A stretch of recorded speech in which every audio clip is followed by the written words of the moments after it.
So this is a letter from my mom to her mom, Phyllis.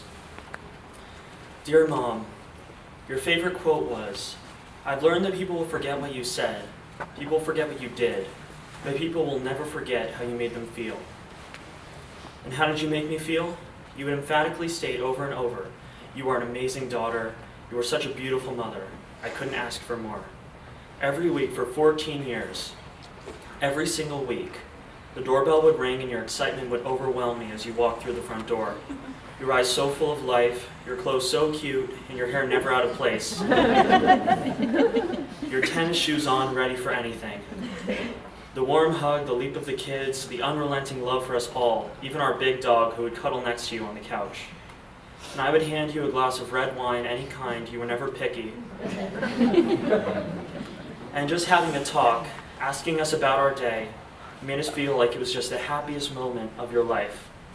Sorry. And then you would be stolen away from me by the three kids in different directions throughout the house, or tennis, or carpool, or a school play, musical theater, the park, piano, homework, the movies. Always the kids wanting you every second.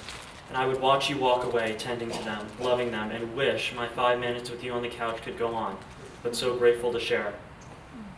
And sometimes we'd find our precious time alone on walks or Pilates and lunch before the carpool routine and before the wonderful and chaotic distractions that happened when you were wanted by everyone at once. And during those times we would laugh and share funny stories about our weeks, and you would always give advice like only a mom can. Our family would get you for 7 or 8 precious hours, and then around 8 p.m., time for you to go. The front door would close and we were all changed, lifted, grateful for you cheering us on, insisting how wonderful, believing in us, that every word we said to you was precious, valuable, and heard. Who you are to me is a warm hug, a cheerleader, a confidant, encouragement, gratitude for the smallest, enamored of the fancy and the simple, luxury linens, or an old blanket thrown over you, reading with the kids. You found so much joy in the simplest gestures. The poster we made for you when we found out you were sick that you told us was the most special thing you had ever received from anyone in your entire life. The sweet songs that Alyssa would perform for you on her ukulele, the drawings that Chloe made you at school, the times Evan would take homework breaks and come downstairs and tell you funny stories and show you his Trump impressions.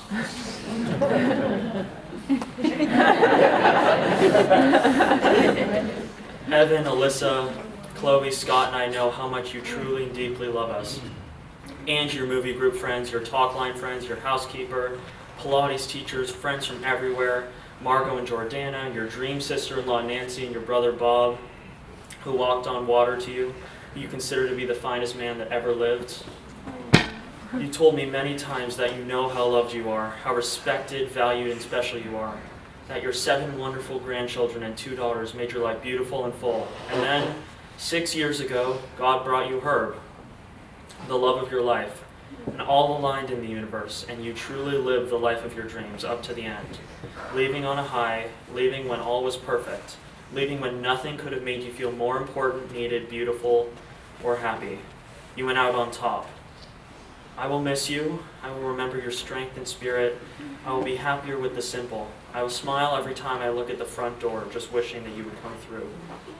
I will remember how you made me feel, and I will be forever your daughter, Dee. So I would like to bring up some other grandchildren who have some things they'd like to say.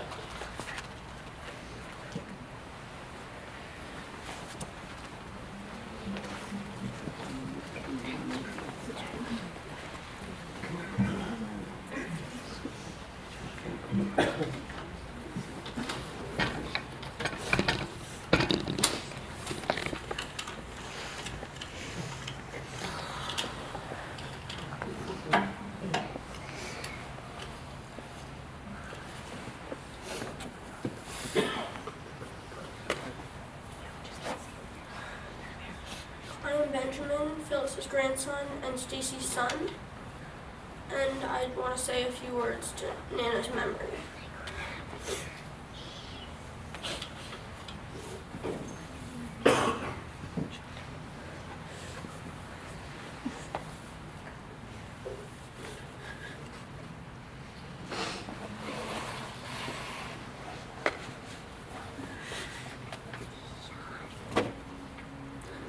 Nana, if you were here right now, all I want to tell you is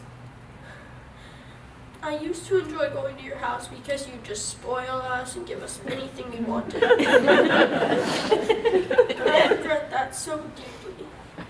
I wish you would follow me for the rest of my life instead of whatever you would give us.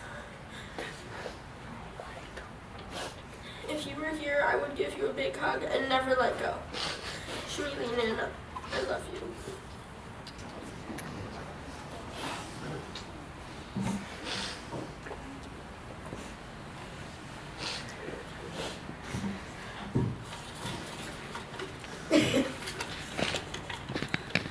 Nana would always come to our house every week, no matter how she was feeling.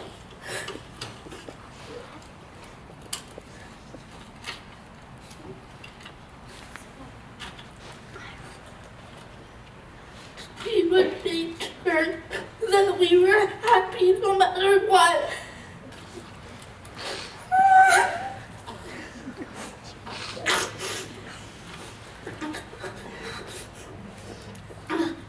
Nana would always tell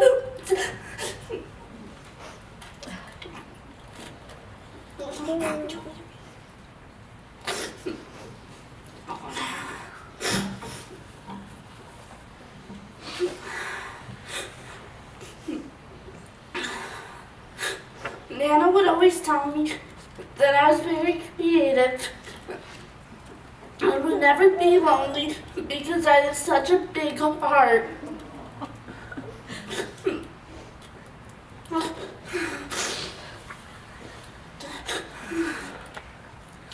My favorite thing about her was every time she was around, everyone was smiling.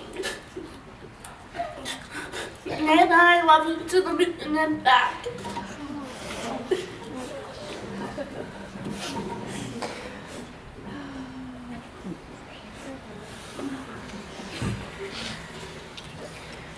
Hi, my name's Zachary. I'm the grandson of Phyllis and the son of Stacy. I first found out that Nana had cancer when I was in Big Bear for winter vacation. As soon as I found out, we drove straight to her house, and me and my brother slept over.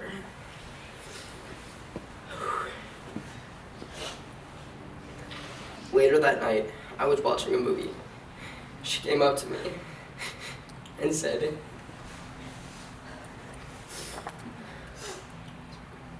"Zachary, I have cancer.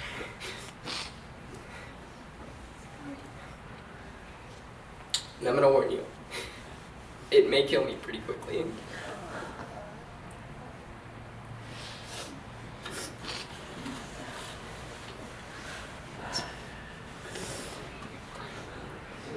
Even in her darkest time, she still tried to make it easier for me to cope.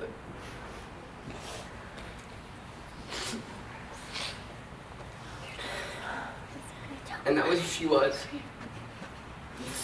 Always trying to make everyone happy. And just, that's who she was. Mom and Aunt Daryl, you guys have Nana's quality. And you are her legacy. I love you both so much. And Nana, if you're listening right now,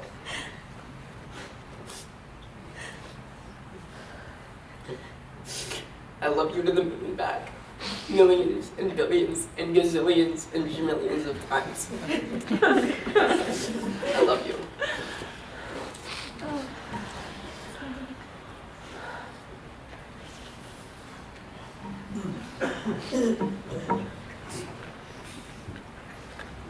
So, it's me again.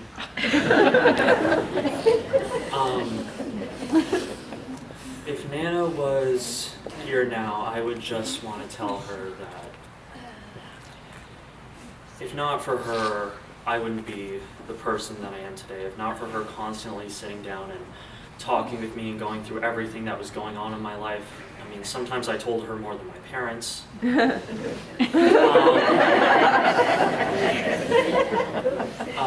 And this entire thing, you know, I love you now, and yeah.